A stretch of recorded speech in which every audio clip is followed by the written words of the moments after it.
I always believed that if I stayed useful, I'd stay included. Not adored, not celebrated, just included. Present in the background, with my sleeves rolled up and a dish towel in my hand. That used to be enough. The sweet potatoes were firmer than I remembered. I'd bought them 2 days ago from a vendor who called me ma'am twice in the same sentence. I peeled them slowly, each strip curling onto the cutting board like a fallen ribbon. A metal bowl sat beside the sink, half full. The knife I used had a crack in the handle from a fall last winter, but I hadn't replaced it. It still sliced just fine. Next to me on the table was a small fabric hoop.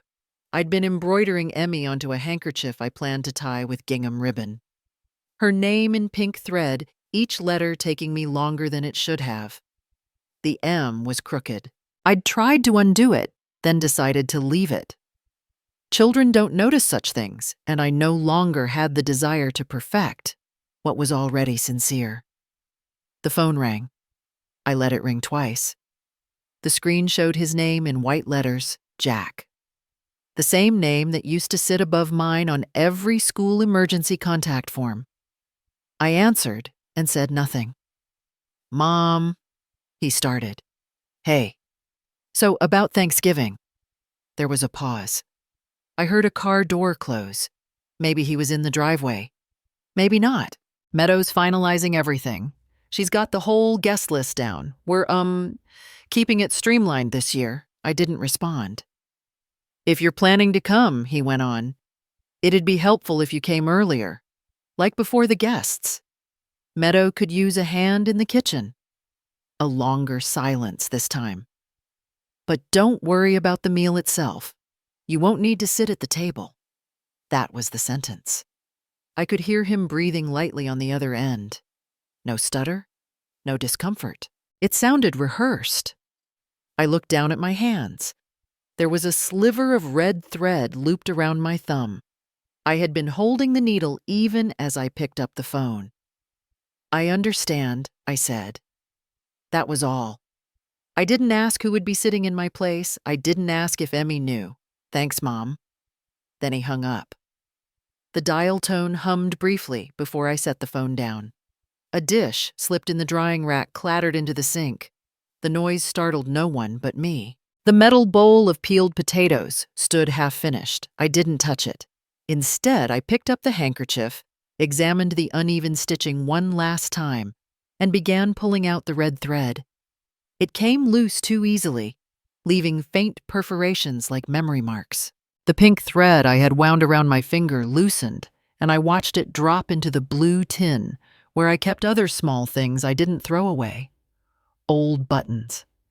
Emmy's first crayon sketch of a tree, a key to a lock, I no longer remembered. I folded the fabric into quarters and laid it atop a crocheted coaster. The lid clicked shut. Years ago, I would have driven over with pie in hand, stood near the kitchen counter, and smiled as someone passed me a dish to rinse. One year, someone told me I made the best stuffing, and Meadow laughed like it was a joke. Jack said nothing. Emmy was only 4 then. She played with a napkin folded into a rabbit. Last year, I brought sweet potato pie. They didn't unwrap the foil. The knife with the cracked handle still sat on the board. I washed it carefully, even though I hadn't used it since the phone call. The sponge left orange streaks across the sink. I thought of the folding chair I used to sit on at their table, always the one closest to the kitchen door. I told myself it was, so I could get up easily, help out. It never had a cushion. The calendar above the stove had a circle drawn around the 23rd. I'd written bake early. Emmy loves pie. I should have written Emmy used to love pie, but children follow the examples they're given. I pulled the recipe card from the tin box where it lived. The edges were soft, stained from butter and thyme. My handwriting had changed since I first wrote it, but I recognized the note at the bottom. "Don't forget the marshmallows, she likes the gooey kind." I placed the card back without reading further. The kitchen light flickered faintly, just once. It always did that when the heater kicked in. The silence in the house didn't feel peaceful or loud, just unchanged. I turned off the oven I had preheated. The smell of warm metal lingered. There had been a time when not being invited would have made me knock harder. This time, I just stopped mid-motion. Not out of spite, not out of anger, just because there was no place being offered, not even one at the kids' table. I walked past the hall mirror and noticed a smudge on the glass. I didn't wipe it. Let it stay. Proof that someone had stood there once. The pie tin sat clean and empty on the counter. I considered putting it back in the cabinet. Instead, I slid it onto the lower shelf of the fridge where things go when they're not needed, but not ready to be thrown away. There are gestures one still completes, even when no one is watching. That's what makes them yours. The apron hung from the hook behind the door. I unfastened it slowly, folded it into thirds, and left it on the chair. Thanksgiving was 7 days away. The phone didn't ring again. I didn't expect it to. Some pies are meant to be eaten with others. Some are meant to be remembered. And some quietly don't need to be baked at all. I used to believe that if I was careful enough, I'd eventually be welcomed. There's a blue cloth-bound book on the top shelf of the linen cabinet, wedged between a jar of old napkin rings and a dried sprig of lavender. I took it down this morning, not for any real reason, just habit. It's where I used to write the menus for every family gathering. Not mine, of course, just what they were serving. I liked knowing. It gave me something to prepare for, something to study. One page has maple glazed turkey with pear stuffing. 2017, written in fine point pen, right under a grocery receipt I folded into a bookmark. Another year there's a list with check boxes. Dinner rolls, cranberry chutney, that creamy dish with caramelized shallots. Meadow's handwriting appears once in pencil. No more raisins in the bread pudding. No signature, just that correction. Like a teacher red marking a paper. I thought of the year Jack first brought her home. She wore black slacks and a crisp white blouse. I remember offering her tea and watching her glance down at the mug before responding, I usually take herbal, not caffeine. I had chamomile, but I said nothing. I just poured the water slowly and hoped it would be enough. Later that night, I stayed behind after everyone left. Jack had stepped out to drive someone home. Meadow hovered near the dishwasher. If it's all right, I told her I can finish these. You must be tired. She didn't say anything at first. Then, sure, that helps. I stayed in that kitchen for 2 hours, wiping each plate, folding each towel. When Jack returned, he nodded. I told myself that was gratitude. That same year, I'd gone to the bookstore looking for a recipe she'd mentioned once, something with fried onions and cream of mushroom soup. I made the casserole twice before Thanksgiving, just to get it right. On the day of the meal, I arrived early with the dish wrapped in a floral towel. I placed it carefully on the counter. It never made it to the table. Later, when I opened the fridge to get juice for Emmy, I saw the casserole pushed to the back foil still intact. Nobody mentioned it. I wrote green bean attempt, not needed in the notebook. Then I added a smiley face, half out of spite, half out of not knowing what else to draw. One Christmas, I bought a small wooden high chair from an estate sale. I sanded it myself, stained it the color of walnut, and sewed tiny cushions with forest green plaid. I kept picturing Emmy's brother in it, his legs swinging, his fingers reaching for mashed potatoes. I never got the chance to place it in the dining room. Jack called before the visit. Don't bring the chair. Meadow says it doesn't match the furniture. I nodded, though he couldn't see me. I kept the chair in my guest room. It still smells faintly of varnish. Once, when Emmy came over alone, she sat in it for fun. Her knees nearly reached her chin. It's too small, Nana, she giggled. I never told her who it was for. I flipped through the book again, scanning for something that might resemble a thank you. Meadow's mother, Susan, had a few mentions. Susan's pie, hit again. Susan's apple cider, big success. Even Jack had his name scribbled in once beside grilled corn. Jack actually helped. There was never a line that read Mom's rolls, finished quickly, or Mom stayed late to clean, or Mom's chair, reserved by window. It was as though I existed just before the pages began and just after they ended. I once asked Jack during a drive home from the grocery store if he remembered the games we used to play on rainy afternoons. "Sort of," he replied. "But I was a kid, Mom." I looked down at the grocery bag between us. A jar of imported cranberry compote rolled slightly to the side. I had offered to pay, and he'd let me. There are pictures framed in their hallway, ones I'm not in. Family trips I wasn't told about until months later. Birthdays with themes I heard about only when Meadow posted something online. The captions always said, "Family first." I stopped tagging myself in comments after a while. There were times I'd remind myself not to make things about me, that if I stayed agreeable, I'd be respected. That invisibility was a kind of grace. Meadow once looked at my cardigan and said, "You really don't care for trends, do you?" It wasn't mean, just visible. Another time at a community brunch, she introduced me as Jack's mom. She helps us during holidays. Not Thelma, not my mother-in-law, just a seasonal assistant, like someone who refills the napkin basket. I took my seat quietly that day, refolded the napkin in my lap, and adjusted the fork so it didn't scrape the plate. I drank orange juice even though it gave me heartburn.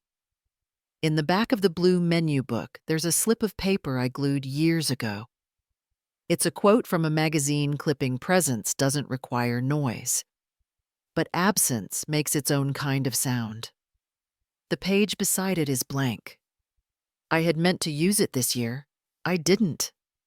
The pen was uncapped, resting in the spine of the book. The ink tip had dried slightly, leaving a faint shadow on the edge.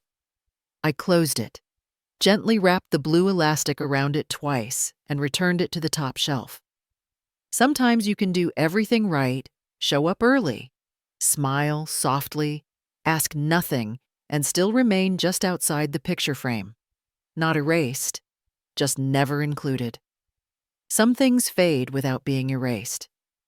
There's a drawer in the hallway I rarely open. Inside, mismatched buttons, expired coupons, loose paper clips, and a tin that once held lemon drops. Today, I pulled it open to find a folded envelope tucked underneath an old placemat. The corner was bent where a drop of something oily had dried, leaving a pale, translucent stain. It was a Christmas card. The front showed a staged photo, Jack Meadow, the children, and Susan. They were on the back porch wearing matching sweaters. The snow looked artificial, too perfectly dusted. I remembered being in the kitchen that day pressing cloves into the ham. No one had asked me to come out. When I handed Meadow the cinnamon sticks, she said, "Oh, we already got the shot. You were still busy, so we didn't want to interrupt." I kept the card anyway. I don't know why. There was a photo Emmy drew when she was 5, crayon on thick construction paper. She'd drawn the family holding hands in a row, 5 figures all smiling. Each had a different colored shirt, blue for her dad, pink for her mom, green and yellow for her little brothers, and purple for herself. There wasn't a 6th. I asked her once gently if she'd forgotten anyone. She looked at the paper, shrugged, and said I didn't have enough room. Then she ran off to the other room, dragging her sock on the carpet. I didn't keep that one in a frame. It's tucked between the pages of an old gardening magazine I used to read on Sunday mornings. There was a banquet held when Jack got promoted regional director or some title with weight. He had to give a speech. They streamed it online for friends and family who couldn't attend. I watched it on my laptop in my bedroom, volume turned low so I wouldn't startle the cat. He stood at the podium, freshly shaved, confident. Everything I've learned about perseverance, I learned at home. My wife, my kids, my in-laws, they're my grounding force. I waited. I thought he might say more. He didn't. The video buffered halfway through. I didn't bother restarting it. Later, he sent me a picture from the event, him with his family, everyone dressed in navy and cream. I was proud, I think. But it was the kind of pride that stays behind your ribs, quiet and dry, like the feeling after a long walk on a cold day. I once found a note tucked under a birthday gift. Meadow had written thanks for being part of our journey, not thanks for everything or thank you for raising him. Just part. As if I'd wandered in by coincidence and stayed because the bench had room. Thelma. No title, no connection. There's a photo from when Jack was 10.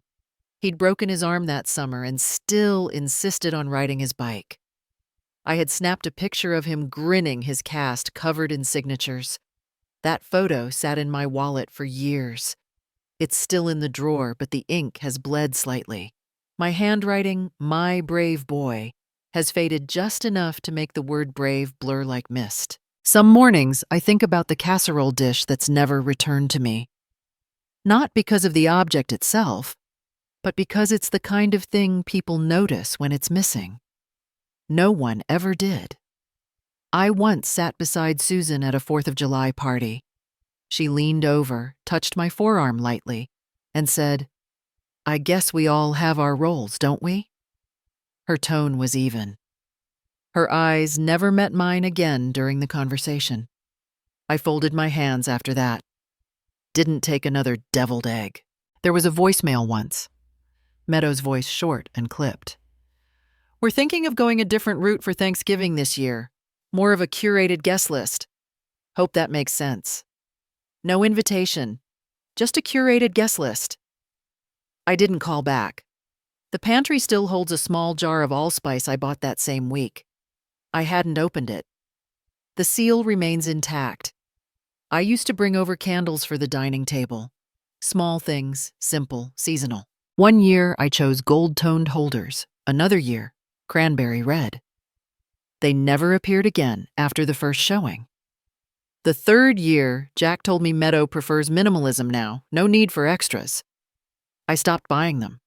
There was a dress I wore to Emmy's recital, deep burgundy with embroidered cuffs.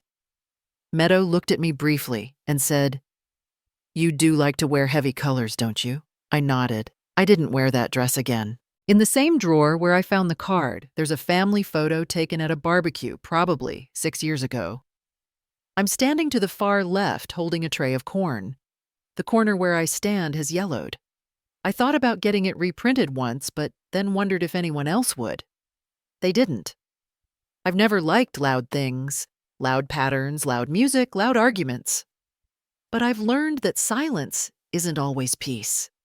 Sometimes it's just an empty seat. There's a postcard from San Diego in one of the old bookshelves. Meadow sent it during a summer trip.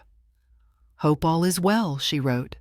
No signature, just the printed image of the ocean and a stamp slightly off-center.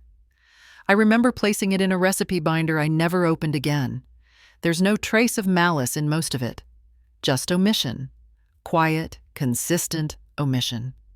The kind that doesn't sting sharply, but instead lingers like dust in a locked room. I once told myself that perhaps it was just timing. That maybe I'd always walk in too early or too late. That I'd always be in the hallway when the photos were taken. Or in the kitchen when the stories were shared. But the more I see the edges of my presence fade on paper, in memory, in photographs, the more I begin to wonder. Perhaps they never meant to forget me. Perhaps I was never clear enough in their eyes to remember. He never liked the ticking sound of clocks. When he was younger, Jack would cover his ears if a room got too quiet. I'd replace the batteries before he noticed. I don't think he remembers that. This time, he knocked once and stepped in before I reached the door. He held a folded paper already creased, as if handled too many times.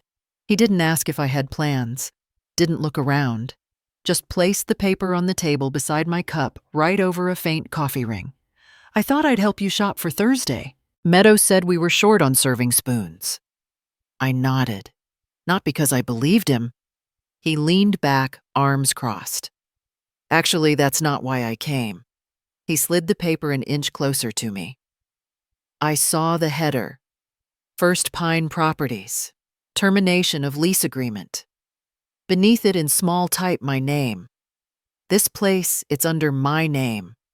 I talked to the management. We're ending the lease at the end of the month. No apology, no pause.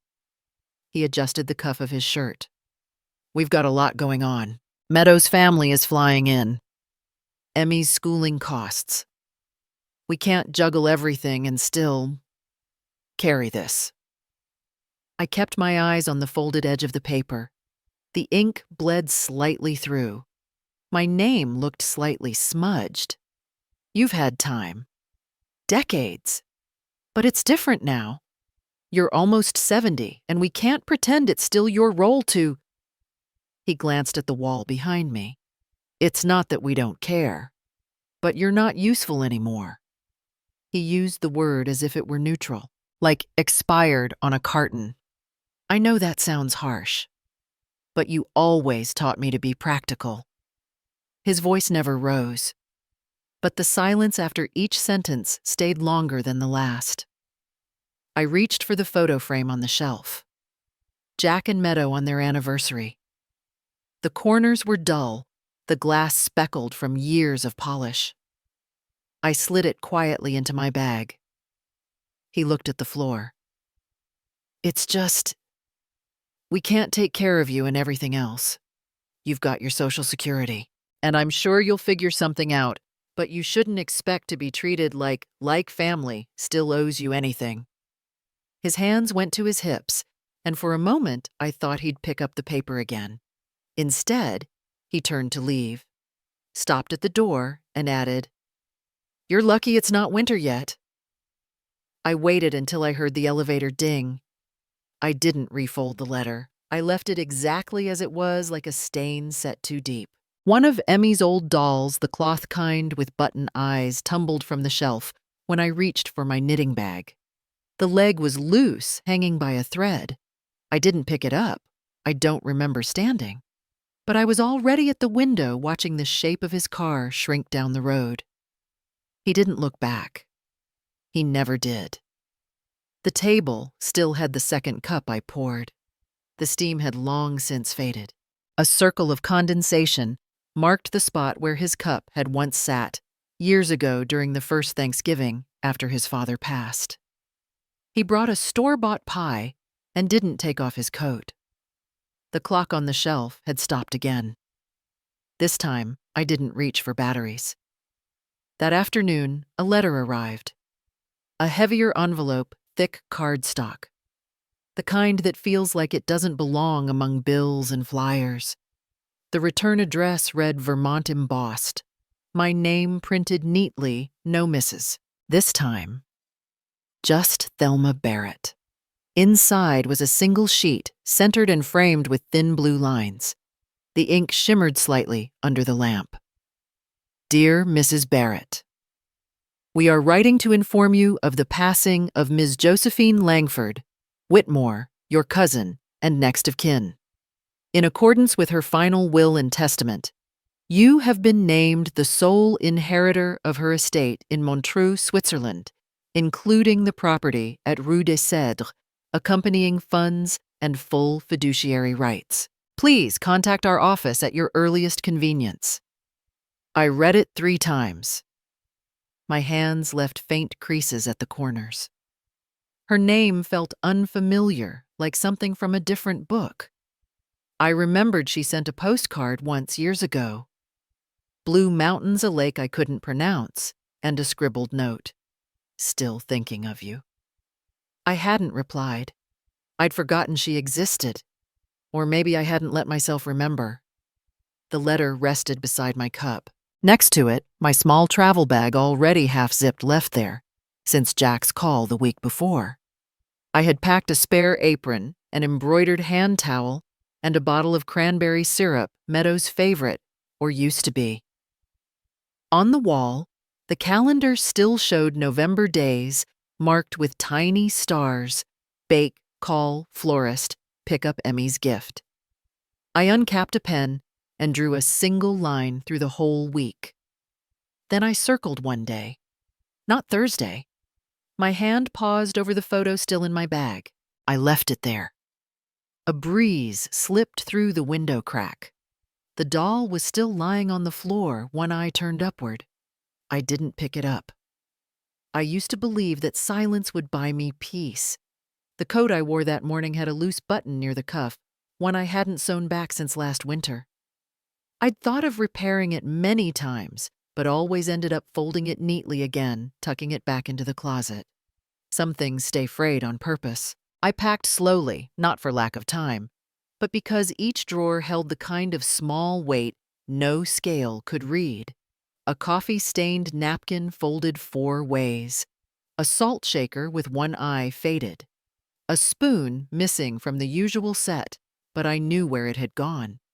A chipped mug that had once read, "World's Best Mom" in red paint, long since scrubbed off by a dishwasher that worked harder than I ever dared to. No messages came in. I checked once, then turned the phone face down. The battery wasn't low, but I placed it inside the zippered side pocket anyway. The keys made a dull sound when I slid them into a plain envelope. I didn't write his name. Just, "To the rightful owner." Nothing more. I didn't take the photo frames. I left them on the shelf, still angled slightly outward from the wall, as if they'd been straining to leave all this time. I did not take the calendar. It still hung on November. The date of the dinner was circled in green marker. I touched it with my index finger, then let my hand fall. The bag I carried wasn't heavy. It contained a navy passport cover with creased corners, a letter with raised gold seal I hadn't dared reread, and the silver bracelet my mother had worn when she came home from church. I kept that one in a smaller pouch, wrapped in one of her old handkerchiefs. Faint lilac scent still clung to the fabric. I opened the kitchen drawer where I used to keep lists. Nothing left to write. I closed it again. The chair near the table still held its shape from the night before. I laid the napkin on it, clean pressed, folded twice, then turned off the light. No calls. Not even the kind that come with half regret. Nothing like, "We didn't mean for it to go like that," or "Let's just talk." Just a message short. I didn't open it immediately. I waited until I was locking the front door until the lock clicked like punctuation. The message read, "Good luck. Hope you find someone dumb enough to take you in." No period. Just space. I deleted it without saving the number. Outside, the air pressed gently against my coat. The hem brushed my calves as I walked. I passed the mailboxes. One still had my name in half-faded print. I didn't peel it off. On the bus, there were empty seats. I sat by the window. Across the aisle, a man held a bouquet wrapped in brown paper. He was shaking his leg. I hadn't cried.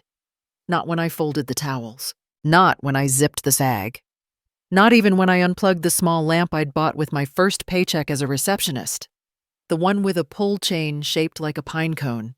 It stayed on the table. Still working. The driver asked where I was headed.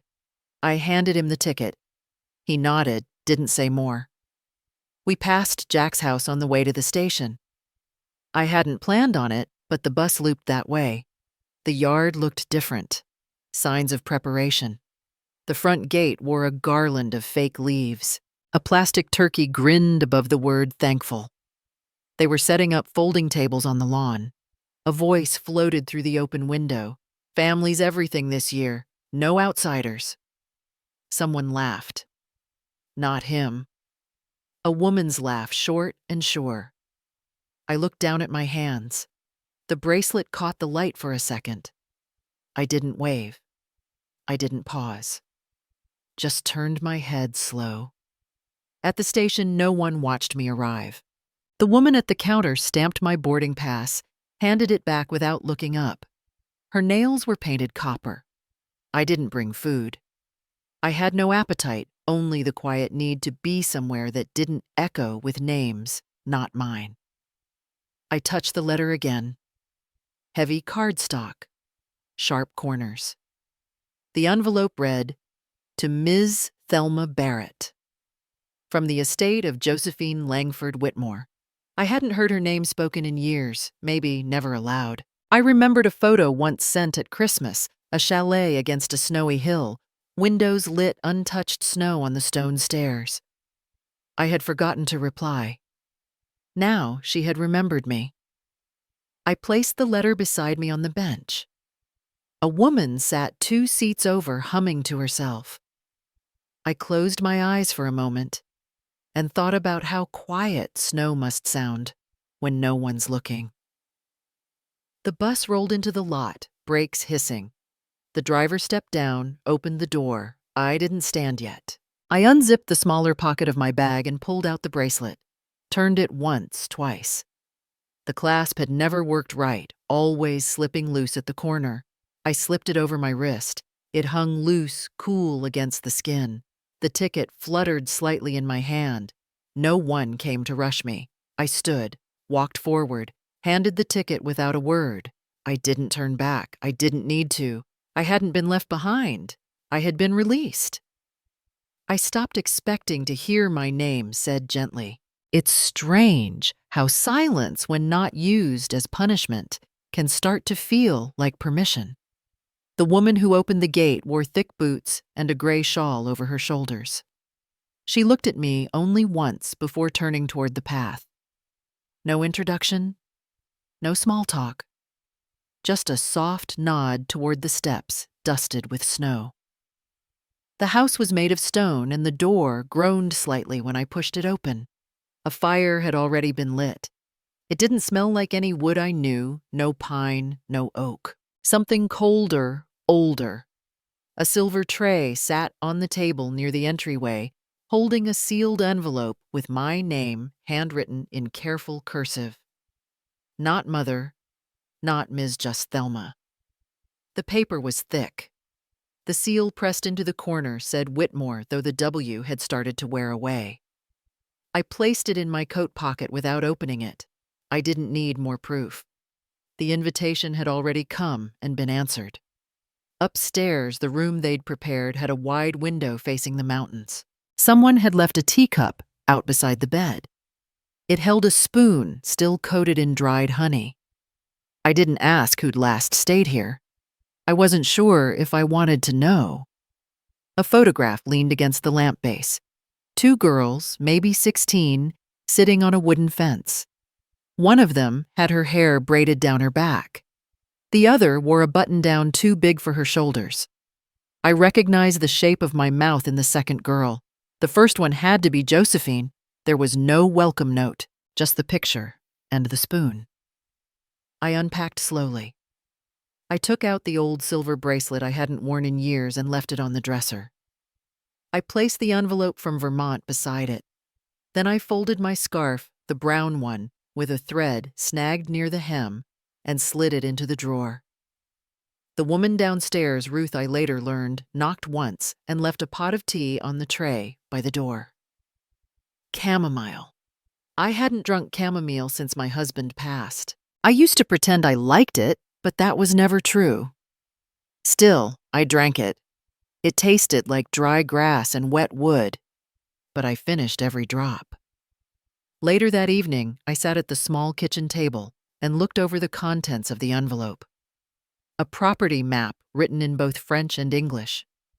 A notarized will naming me the sole beneficiary. A photograph of Josephine sitting by the lake with a scarf around her neck I once sent her as a gift and never knew she kept. And a bank card tucked between the pages with an account balance scribbled in blue ink, $72,000. I stared at the number for a long time without doing the math. I wasn't thinking about what it could buy, just how neat the handwriting was. I didn't speak to Ruth. She passed by the hallway, occasionally folding laundry or lighting candles in the corners. She never asked if I needed anything. I never answered questions she didn't ask. That night I turned off the lights myself. No bedtime calls. No reminders. No voice asking where I left the keys or why the cabinet door was still open. No footsteps upstairs pacing until I turned off the TV. For the first time in 4 decades, I didn't eat dinner while watching someone else's mood. I left my plate in the sink. I didn't rinse it. No one followed. There was a moment before sleep when I half expected my phone to light up, but it didn't. No one asked where I was. No one sent a photo of a grandchild holding a crayon. No one wrote to say the turkey was in the oven and the table was full. I walked to the balcony and stood with the cold against my palms. Across the water, the lights from the neighboring village flickered. I couldn't hear voices, just wind on the railing and something rustling through the trees. When I came back inside, I lit a candle near the old photo frame and moved it slightly to the right. Not to display it better, just to remind myself that I could. I didn't think about Jack, not directly. But I noticed the difference in the way Josephine had left me a key while my son had left me a notice. In the drawer beside the bed, there was an embroidered handkerchief with initials that weren't mine. I folded it and placed it back. Some things didn't need replacing. At 9:12 p.m., I uploaded a photo to my old Facebook account. I didn't crop the corner where my reflection showed faintly in the glass. I didn't write a caption. I added a single tag, #FirstEveningAlone. No one liked it. No one commented. That felt more honest than anything I'd read in years. I turned off the lamp. I didn't double-check the lock. I didn't need to. I used to think silence kept things from unraveling. The video call came while I was polishing the silver spoon I'd found tucked in the drawer beneath the old linen. It had initials I didn't recognize, and the edge was slightly warped, as if someone had bitten down in the middle of a dinner they never wanted to finish. Jack's face filled the screen. Clean-shaven, calculated. No, how are you, or it looks beautiful there. Just a stare, like he was assessing square footage through pixels. If the villa's in your name, that means eventually it'll be in mine too, right? His tone wasn't curious. Then Meadow leaned into the frame. Her earrings clinked softly against her phone. We've pre-filled the authorization forms, she said. Power of attorney, tax alignment, that kind of thing. You just need to sign. I turned the phone slightly enough to see my own reflection in the black space beside their faces. My hair had grayed unevenly. The scarf I wore wasn't knotted tight enough to hide the tremble in my collarbone. I don't live on blind faith anymore. My voice came out low. Then I pressed the button and set the phone face down on the table. It vibrated twice more before settling. The next morning, Ruth brought in the morning delivery with a folded note. There's a man standing at the front gate, she said. Didn't give his name, but he's been there since just after sunrise. From the second-floor window I saw him, black coat hands buried deep in his pockets, feet planted on the stone like he owned gravity. I remembered that stance he had it when he was 6, defending a toy he never played with again. I walked outside, coat unzipped, slippers, dragging slightly on the salted path. The crunch beneath my feet reminded me of something my mother used to say about stepping on thin ice, even in dry shoes. He didn't greet me, just lifted his chin and let his eyes drift up the stone facade. So this is it. Must be nice, he said. The wind didn't help his tone. I adjusted the sleeve of my coat, covering the faint, threadbare cuff. He nodded toward the second balcony. Little much for someone who used to clip coupons. Don't you think I waited? His words didn't sting. They just sat there like dust that didn't bother moving anymore. I mean, he continued. You didn't earn this. You didn't work for it. So why act like someone else's money is suddenly sacred? His voice dropped lower. You really think I have no claim? I looked at the snow on the iron gate melting into thin rivulets. Behind him, the mountains refused to move. I turned back toward the house. Ruth understood. The gate clicked shut behind me with the weight of something final. I didn't say a word. Inside, I washed my hands at the kitchen sink. The water took a moment to warm. The tea towel nearby had a stitched letter W faded almost to beige. I poured tea and sat at the long table that wasn't meant to be filled, only admired. My hands shook slightly. I used both palms to steady the cup against the saucer. Across from me sat the envelope from Josephine's lawyer, now with a slight crease in one corner from repeated reading. Next to it lay the silver spoon, polished back to a dull shine. I remembered the last Thanksgiving I spent with Jack before everything shifted. Meadow had handed me a paper plate while she poured wine into crystal glasses for the rest. "You don't need to worry about breaking this one," she said, without smiling.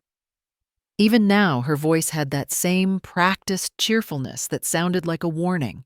I took another sip of tea. The taste lingered longer here. Everything did.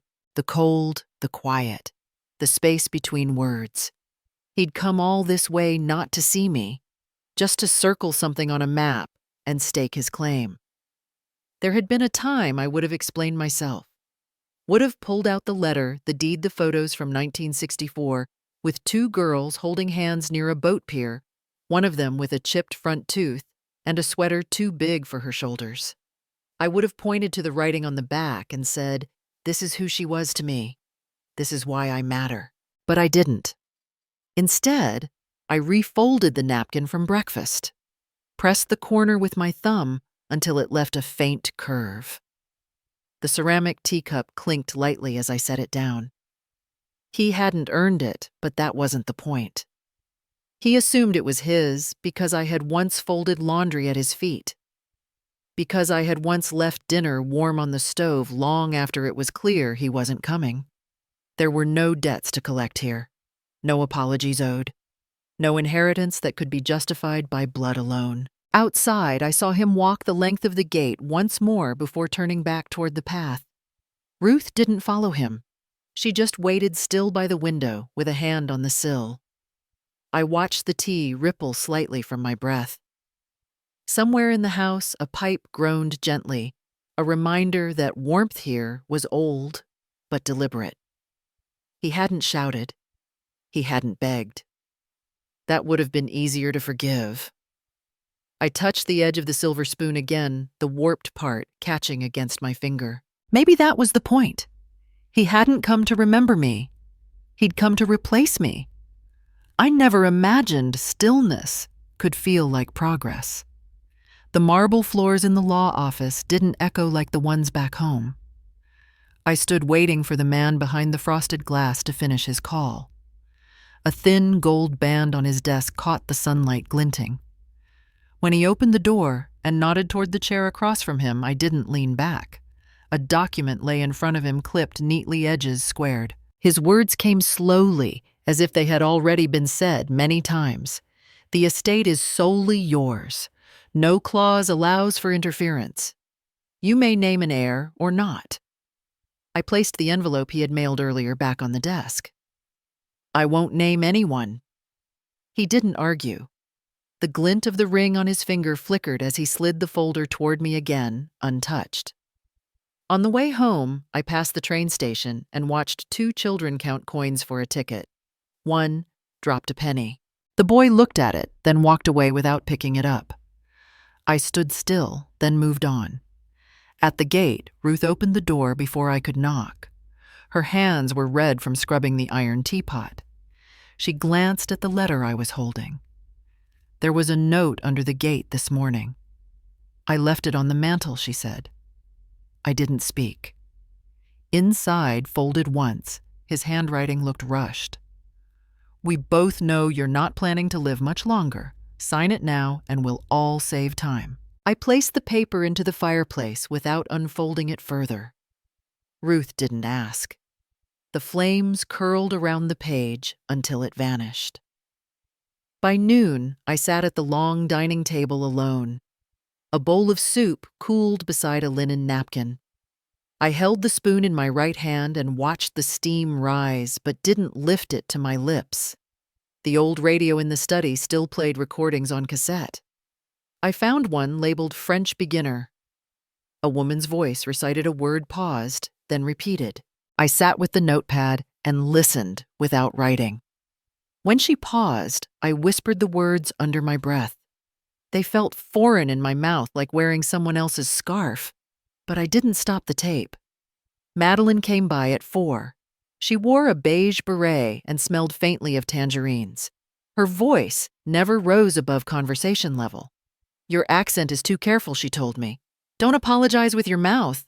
She drew a smiley face beside one of my clumsy verb conjugations and handed it back like it was a child's proud artwork. I didn't correct it. That evening, I framed the photograph of Josephine taken years before I had children. She stood by a window holding a book. No smile, but her eyes faced forward.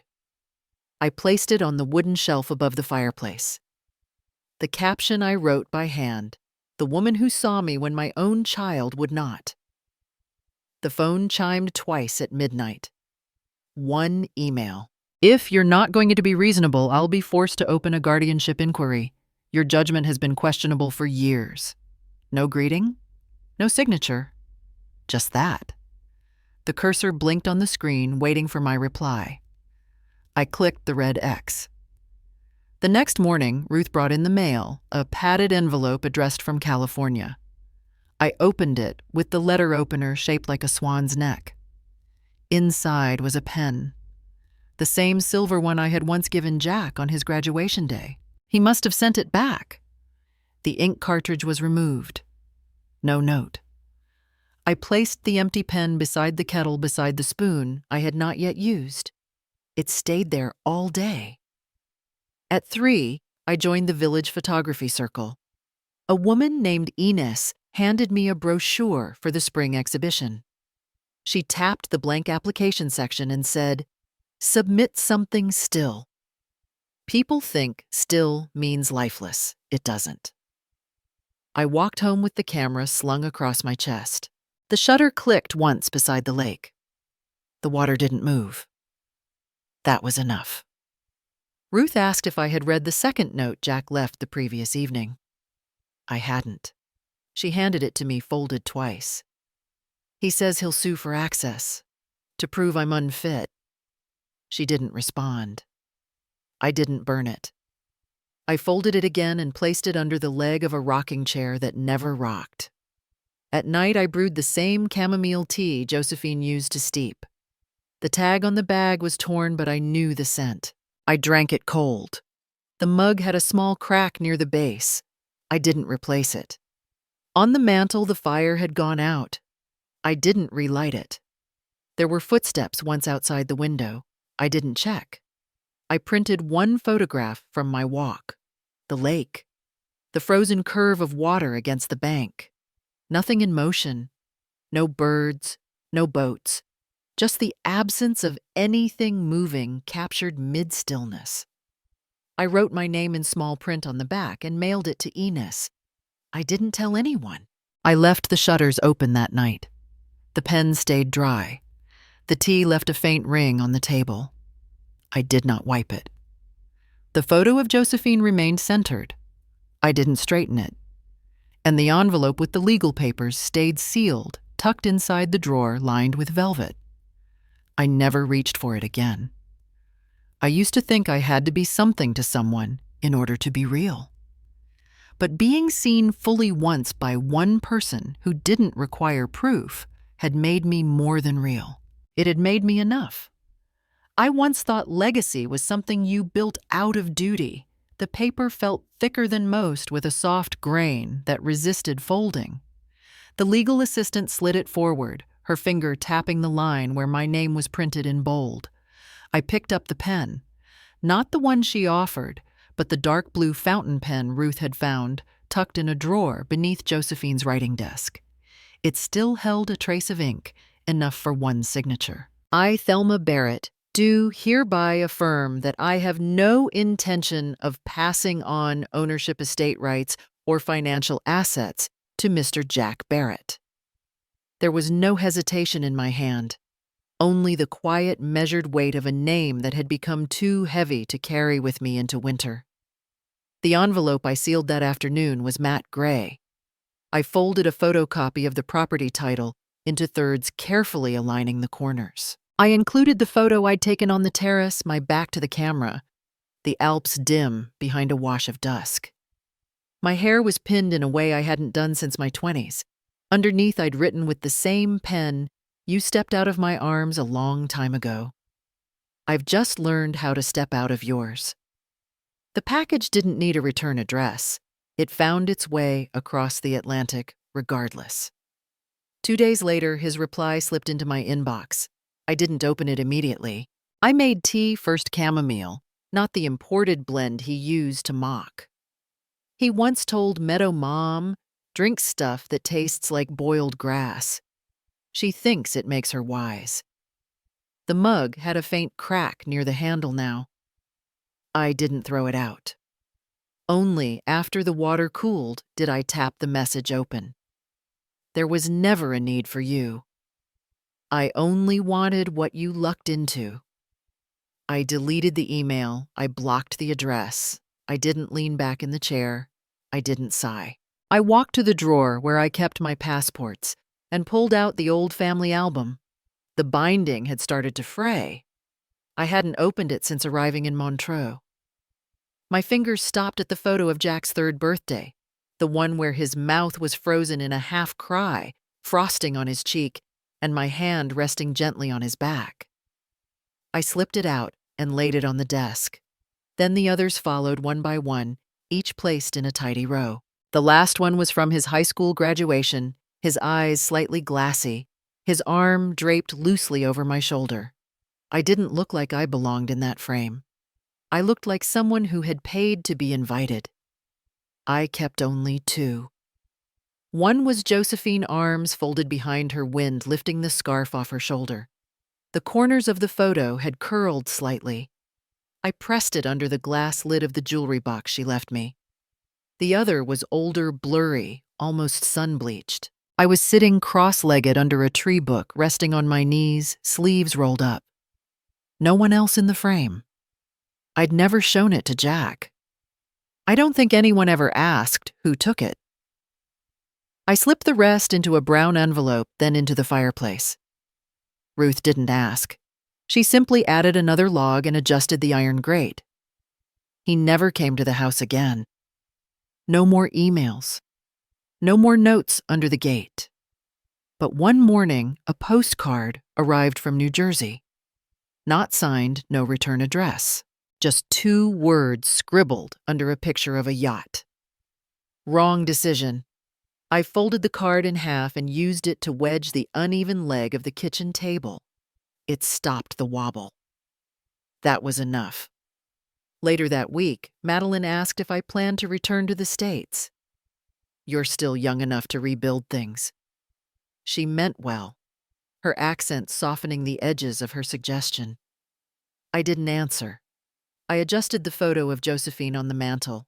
Her frame had tilted slightly from the draft. Below her image in small, embossed letters, I had added the line, "She saw me when my own child looked away." The next Sunday, I visited the local notary again. Not for legal documents, just to deliver a sealed letter to be held with my will. Inside was a single paragraph. If any parties claiming kinship should dispute this document, refer them to the silence I kept for 32 years. No signature needed. The pen had already done its work. In the evening, I opened the bottom drawer of the nightstand. The last thing inside was a box with Jack's birth bracelet, his name etched in small silver beads. It had once hung on my keychain back when I believed motherhood was a fixed shape. I left it outside on the stone bench near the path. By morning, it was gone. When I sat down to write that afternoon, I didn't reach for lined paper, just a note card, thick cream-colored. I wrote nothing on it, just a single gold dot in the center, where ink had bled slightly. It reminded me of the sun disappearing behind the Alps. I placed it beside the photo of myself, reading under the tree. No caption, no context. Ruth paused as she dusted the windowsill. "Would you like me to put these away somewhere safe?" I shook my head. "They're safe where they are." Later that night, I sat by the fire with my tea cooling beside me. The envelope from the notary lay sealed on the table. The scarf Josephine gave me was folded over my lap. One thread had come loose near the fringe. I didn't pull it. Instead, I looked at the brass frame above the hearth, the one that once held a family portrait, now replaced with a print of a winding Swiss road, empty except for one set of footprints. If I leave them nothing, I owe them nothing. Some mornings I forget how silence used to make me flinch. I sit at the long kitchen table with a teacup I found in the back of the cabinet, a porcelain one with a hairline crack across the base. It's the kind that leaks slowly if you hold the liquid too long. I don't. I drink it while it's warm, while the scent of chamomile hasn't faded. The light filters through the lace curtain in a way that reminds me of pressed flowers, faint preserved, no longer growing, but still intact. Ruth moves quietly in the hallway. She never lingers where she isn't needed. Most of my days begin the same. I open the window by the west wall, breathe in the lake air, and write in the leather-bound journal Josephine once kept, tucked behind a false drawer. Her handwriting remains on the first few pages. She wrote about books she wanted to finish and people she no longer waited on. My entries are shorter. 1 line per morning, today's reads. Silence that doesn't punish. A letter sits unopened beside my cup from Vermont. I let it rest there. I like the weight of an envelope with a stamp chosen by someone who still believes in dignity. The gallery downtown extended another invitation. They want to feature my new series. I titled it Rooms Without Witnesses. Just corners of quiet tables with one chair light falling on unused beds. Madeline says it makes people uneasy, that stillness unsettles more than chaos. She teaches me French on Tuesdays and Thursdays. I asked her once why the word mère sounded heavier than mother. She answered, "Because here we remember who raised us with less apology." I didn't reply. Jack hasn't tried to call again. His last message was short. "You win. Hope the pile of bricks keeps you warm." I didn't feel anything. I looked at the screen for exactly 4 seconds and closed the laptop. Ruth asked if I wanted tea. I nodded. There's a photo I kept longer than I should have. It shows him at 7, his knees dirty, standing in front of our garage back in Michigan, holding a cardboard sword. I burned it this morning. No ceremony, just a quiet snap of flame in the hearth. The smell reminded me of camping trips we took before Meadow told him I was holding him back. "You only ever gave him a roof," she once said at a barbecue. No wonder he wants something real. I didn't argue. I placed the mustard back on the tray and walked inside. It took me years to realize there are worse things than being unseen. Being seen only as a function that's heavier. That's what strips the names off women before they're dead. Jack always spoke as if my possessions were placeholders for his future. "It'll be ours one day," he told his friend, standing in front of my condo. "I heard it from the neighbor," she added. "He didn't even say your name." So I removed mine from his reach. The legal office in Geneva confirmed everything 2 weeks ago. No dependent heir, no conditional transfer. You're protected. The woman in the gray blazer didn't blink. I did. I mailed the documents to Michigan in a plain envelope. No return address, just my handwriting on the label. I included a photo me on the balcony, the Alps in the distance. On the back, "You left long before I did. I'm only now catching up." A week passed. Then the last email came. Nothing since. No attempt to visit. No apology. Just an ending that required no punctuation. I spend part of each afternoon at the garden terrace trimming the rosemary plant Josephine left behind. It smells sharp when broken. I like the way it clings to my skin after I touch it. There's something dignified about a plant that survives in rock and wind. Today, I donated anonymously to a nursing home in Vermont. I used the name Josephine Whitmore. The note they sent back sits beside me now. The envelope trembles slightly as I open it. I thought I was forgotten. Then a stranger reminded me I still count. I folded it carefully, and placed it between page 27 and 28 of the journal.